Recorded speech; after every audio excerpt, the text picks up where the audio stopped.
Hi friends, my name is Hariom Gupta. Welcome to HG all information.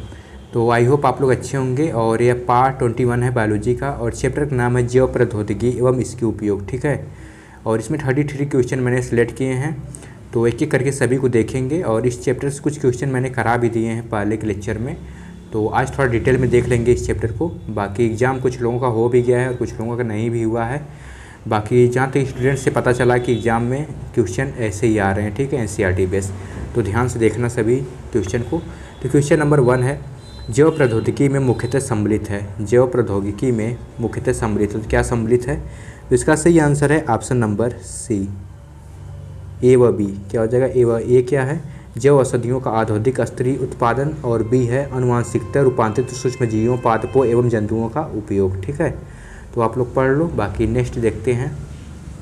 Question number 2 है, जैविक उपचार, खाद्य प्रसंस्करण, चिकित्सीय प्रक्रम एवं निदान जैसे अनुप्रयोग संबंधित है। तो यही बताना, चिकित्सीय प्रक्रम एवं निदान जैसे अनुप्रयोग कहाँ संबंधित है? तो इसका सही आंसर है ऑप्शन नंबर सी, जैव प्रौद्योगिकी से। कहाँ से? जैव प्रौद्योगिकी से। ठीक है, नेक्स्ट है क्वेश्चन नंबर 3 है, कार्बनिक कृषि तकनीक फसल उत्पादन हेतु प्रयुक्त होती है। क्वेश्चन नंबर 3 क्या है? कार्बनिक कृषि तकनीक फसल उत्पादन हेतु प्रयुक्त होती है। तो किस में प्रयोग होती है? तो इसका सही आंसर है ऑप्शन नंबर डी, उपरोक्त में से कोई नहीं। ठीक है, ध्यान देना। और क्वेश्चन नंबर 4 है, पादप, जीवाणु, कवक तथा जंतु जिनके जीन रूपांतरण द्वारा परिवर्तित कर दिए जाते कहलाते हैं। क्वेश्चन नंबर 4 है, पादप, जीवाणु, कवक तथा जंतु जिसके जीन रूपांतरण द्वारा परिवर्तित कर दिए जाते कहलाते हैं। तो क्या कहलाते हैं? जिनके जीन रूपांतरण द्वारा परिवर्तित कर दिए जाते हैं। तो इसका सही आंसर है फ्रेंड्स ऑप्शन नंबर ए। ठीक है, अनुवांशिकता रूपांतरित जीव। ठीक है, तो ये सभी इजी क्वेश्चन है, आप लोग देख कर लोगे। बाकी एग्जाम में थोड़ा ध्यान से देखना। क्वेश्चन नंबर 5 है, सुनहरा गोल्डन चावल एक अनुवांशिकता रूपांतरित पादप फसल पादप है। इसमें निवेशित जीन इसके जैविक संश्लेषण के लिए। तो इनमें से बताना सिंपली, इसमें कौन सा विटामिन भरपूर मात्रा में पाया जाता है इस चावल में, गोल्डन राइस में? तो आप लोगों को पता ही होगा। तो इसका सही आंसर है option number D, vitamin A. ठीक है, विटामिन ए, जिसका बोटैनिकल नाम ही रेटिनॉल होता है और सबसे ज़्यादा गाजर में पाया जाता है। ठीक है, नेक्स्ट है क्वेश्चन नंबर 6, भारत सरकार की कौन सी शाखा जन समान उपयोग हेतु जीएम अनुसंधान तथा जीएम जीवों के उपयोग में नियमित करती है? ठीक है, तो क्वेश्चन को ध्यान से देखो। बाकी इसका सही आंसर हो जाएगा ऑप्शन नंबर सी, अनुवांशिक अभियांत्रिकी अनुमोदित समिति। ठीक है, क्वेश्चन नंबर 7 है, निम्नलिखित में से किस प्रकार के भोजन के उपयोग द्वारा विटामिन ए की अल्पता जन्म अंधता को रोका जा सकता है? तो आप लोग, मैंने ऊपर ही बताया था, तो इसमें यही बताना है कि इस विटामिन कमी से अंधता को रोका जा सकता है या ब्लाइंडनेस को रोका जा सकता है। तो इसका सही आंसर है ऑप्शन नंबर सी, सुनहरा चावल। ठीक है, गोल्डन राइस, क्योंकि इसमें भरपूर मात्रा में क्या पाया जाता है? Vitamin A. ठीक है, रेटिनॉल। और विटामिन ए की कमी से कौन सा रोग हो जाता है? ब्लाइंडनेस, या कह सकते हैं जो अंधता या अल्प अंधता। ठीक है, क्वेश्चन नंबर 8 है, कौन सा जीवाणु विश्व में वाणिज्य स्तर पर जैव पीड़ानाशक के रूप में हुआ था? क्वेश्चन नंबर 8 है, कौन सा जीवाणु विश्व में वाणिज्यिक स्तर पर पीड़कनाशी के रूप में प्रयुक्त हुआ था? तो इसका सही आंसर है ऑप्शन नंबर ए, बैसिलस थुरिनजेंसिस, जिसे शॉर्ट में बीटी भी कहते हैं, बीटी फसल। तो बीटी का उपयोग किया जाता है ना कीटनाशक वगैरह को मारने के लिए, तो वही है बैसिलस थुरिनजेंसिस, फुल फॉर्म है।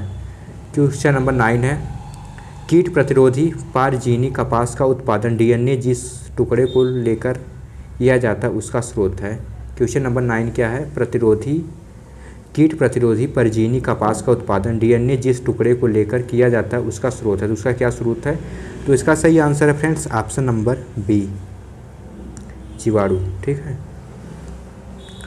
क्वेश्चन नंबर 10 है, बैसिलस थुरिनजेंसिस प्रोटीन क्रिस्टल बनाता है जिसमें सम्मिलित होता है। तो जो बीटी फसल होती है या बीटी होती है वो प्रोटीन क्रिस्टल बनाता है जिसमें सम्मिलित होता है। जिसमें क्या सम्मिलित होता है? तो इसका सही आंसर है ऑप्शन नंबर ए, विषाक्त कीटनाशी प्रोटीन। ठीक है, क्वेश्चन नंबर 11 है बीटी कपास में पादप ऊतक में उपस्थित बीटी प्राकृतिक विष या प्राकृतिक विष बोल सकते हैं सक्रिय में परिवर्तित हो जाता है। तो इसका सही आंसर हो जाएगा ऑप्शन नंबर ए। कीट की आहार नाल के क्षारीय पीएच के कारण क्यों बदल जाता है? कीट के आहार नाल के क्षारीय पीएच के कारण, ठीक है। क्वेश्चन नंबर 12 है क्राइजीन युक्त फसल को आवश्यकता होती है। तो क्राइजीन युक्त जो फसल होती है उसकी आवश्यकता क्या होती है? तो इसका सही आंसर है ऑप्शन नंबर ए, कीटनाशी की नहीं, ठीक है। तो जो कीटनाशक होता है फ्रेंड्स उसकी आवश्यकता नहीं होती किस फसल को? क्राइजीन युक्त, जिसमें पहले से ही एंटीबॉडी का शक्ति बनी होती है। बाकी चलो question number 1 minute. Question number 13 है क्राई एबी तथा क्राई आईएई विष उत्पादन करते हैं जो नियंत्रित करते हैं। तो जो क्या नियंत्रित करते हैं? तो इसका सही आंसर है फ्रेंड्स ऑप्शन नंबर सी, केवल कपास गोल कृमि। क्या करते हैं नियंत्रित? केवल कपास गोल कृमि, ठीक है। क्वेश्चन नंबर 14 है निम्न में से कौन सा निमेटोड तंबाकू की जड़ को संक्रमित कर उसका उत्पादन कर देता है? क्वेश्चन नंबर 14 है निम्न में से कौन सा निमेटोड तंबाकू की जड़ को संक्रमित कर इसका उत्पादन कम कर देता है? तो इसका सही आंसर हो जाएगा ऑप्शन नंबर सी। क्या हो जाएगा? सी, मेलाइडोजिन इकोनिटा, ठीक है। ये क्या कर देता है? यह निमेटोड तंबाकू की जड़ को संक्रमित कर उसका उत्पादन कम कर देता है। क्वेश्चन नंबर 5 है RANI सभी सुकेंद्रकीयों में किस विधि के रूप में होता है? तो सभी जो सुकेंद्रकीय होते हैं वो किस विधि में होता है? तो इसका सही आंसर है ऑप्शन नंबर बी, कोशिका प्रतिरक्षा, या इसका वर्क ही है कोशिका की प्रतिरक्षा करना, ठीक है। क्वेश्चन नंबर 16 है निमेटोड प्रतिरोधी तंबाकू पादप का विकास DNA की पूर्व स्थापना के द्वारा किया गया है जो पोषक कोशिका में उत्पादित होता है। तो जो पोषक कोशिका में क्या उत्पादित होता है? तो इसका सही आंसर है ऑप्शन नंबर बी, दोनों सार्थक एवं निरर्थक RNA के रूप में। क्या होता है? दोनों सार्थक एवं निरर्थक RNA के रूप में, ठीक है। क्वेश्चन नंबर 17 है निम्न में से कौन सा कथन पुनर्योजन उपचार का लाभ होता है? निम्न में से कौन सा कथन पुनर्योजन उपचार का लाभ है? तो इसका सही आंसर है ऑप्शन नंबर सी, पुनर्योजन उपचार द्वारा अवांछित प्रतिरक्षात्मक प्रक्रिया उत्पन्न नहीं होती। क्या होता है? पुनर्योजन उपचार द्वारा अवांछित प्रतिरक्षात्मक प्रक्रिया उत्पन्न नहीं होती है, ठीक है। यहाँ पे पुनर्योजक है तो आप लोग देख लेना। क्वेश्चन नंबर 18 है मधुमेह के रोगी बोविन गाय द्वारा निर्मित इंसुलिन एवं पोरेसिन सुअर द्वारा निर्मित इंसुलिन के उपयोग की क्या सीमा है? तो इन दोनों में कंपेयर ही सीधा बताया गया है। बाकी इसका सही आंसर हो जाएगा फ्रेंड्स ऑप्शन नंबर सी, इसमें एलर्जी प्रतिक्रियाएं हो सकती हैं। क्या होती हैं? इसमें एलर्जी प्रतिक्रियाएं हो सकती हैं। क्वेश्चन यही था मधुमेह के रोगी में बोविन गाय से निर्मित इंसुलिन एवं पोरेसिन सुअर से निर्मित इंसुलिन के उपयोग में क्या सीमा है? तो इनमें एलर्जिक प्रतिक्रियाएं हो सकती हैं, ठीक है। क्वेश्चन नंबर 19 है मानो इंसुलिन के 2 पॉलीपेप्टाइड एक दूसरे से जुड़े होते हैं तो किस बंध द्वारा जुड़े होते हैं? तो इसका सही आंसर है ऑप्शन नंबर सी, डाइसल्फाइड बंध द्वारा कर सकते हैं। यहाँ पे सेतु दे दिया कंफ्यूज करने के लिए, ठीक है। डाइसल्फाइड बंध द्वारा या सेतु, ठीक है, दोनों का सेम है। क्वेश्चन नंबर 20 है नीचे दिया गया चित्र इंसुलिन के परिपक्वन को दर्शाता है, नामांकित A, B, C तथा D हेतु सही विकल्प चुनिए। तो इस फिगर को देख लो, बाकी इंसुलिन के परिपक्वन को दर्शाता है तो इसका कौन सा भाग है? तो इसका सही आंसर हो जाएगा फ्रेंड्स ऑप्शन नंबर बी। क्या हो जाएगा? बी। ए क्या दर्शाता है? Pro insulin, B A peptide, C B peptide, D मुक्त सी पेप्टाइड, ठीक है। बी इसका सही आंसर है। बाकी फिगर देखो, क्वेश्चन तो यही है।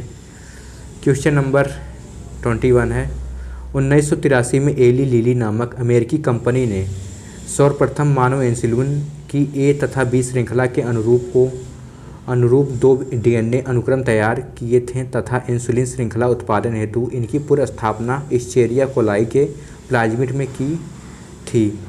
श्रृंखला A4 तथा B पृथक रूप से निर्मित एवं प्राप्त कर आपस में जोड़ी गई। तो क्वेश्चन को ध्यान से पढ़ो, बाकी कुछ है नहीं। इसका सही आंसर हो जाएगा ऑप्शन नंबर क्या हो जाएगा बी, डाइसल्फाइड बंध द्वारा। किसके द्वारा पृथक की गई थी या जोड़ी गई थी, सॉरी जोड़ी गई थी यहाँ पे, तो डाइसल्फाइड बंध द्वारा, ठीक है, जो ऊपर था। क्वेश्चन नंबर 22 है, विधियों का समूह है जिसके द्वारा बच्चे या भ्रूण में विकृति जीन को निदान द्वारा सही किया जा सकता है। तो इसका सही आंसर हो जाएगा ऑप्शन नंबर बी, जीन उपचार। किसके द्वारा सही किया जा सकता है, जीन के उपचार द्वारा, ठीक है।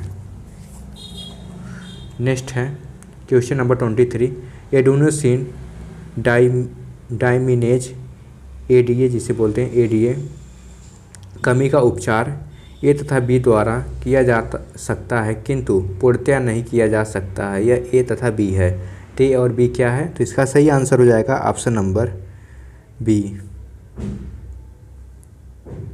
ए अस्थि मज्जा प्रत्यारोपण, बी है एंजाइम प्रतिस्थापन उपचार, ठीक है। ये क्या है, अस्थि मज्जा प्रत्यारोपण, बी है एंजाइम प्रतिस्थापन उपचार, ठीक है। क्वेश्चन नंबर 24 है, एक रोगी में एंजाइम एडेनोसिन डाइमाइनेज एडीए के लिए विकृति जीन है, इसमें कार्यात्मक कोशिका की कमी है, अतः यह संक्रामक रोगजनकों से लड़ने में विफल हो जाता है। एक कोशिकाएँ हैं, तो ये कौन सी कोशिकाएँ हैं, तो इसका सही आंसर हो जाएगा ऑप्शन नंबर डी, ए व सी। ए क्या है, बी लिम्फोसाइट और बी है फैगोसाइट्स। क्वेश्चन यही था, एक रोगी में एंजाइम एडेनोसिन डाइमेज एडीए के लिए विकृतिक जीन है, इसमें कार्यात्मक कोशिका की कमी है, अतः यह संक्रामक रोगजनकों से लड़ने में विफल हो सकता है या हो जाता है। ये कोशिकाएँ हैं, तो ये कौन सी कोशिकाएँ हैं, बी लिम्फोसाइट हैं एंड फैगोसाइटस हैं, ठीक है। बाकी ध्यान से देखते सर चलो सभी क्वेश्चन को।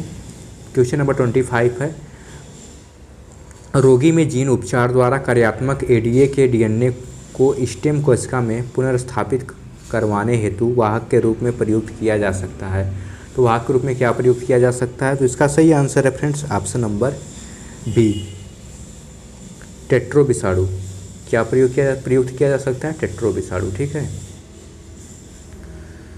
क्वेश्चन नंबर 26 है, पॉलीमेरेज श्रृंखला अभिक्रिया हेतु कौन सा गलत कथन है। पॉलीमेरेज श्रृंखला अभिक्रिया हेतु कौन सा कथन गलत है, तो 4 कथन दिए गए हैं। इसका सही आंसर हो जाएगा ऑप्शन नंबर डी, क्या हो जाएगा पे डी।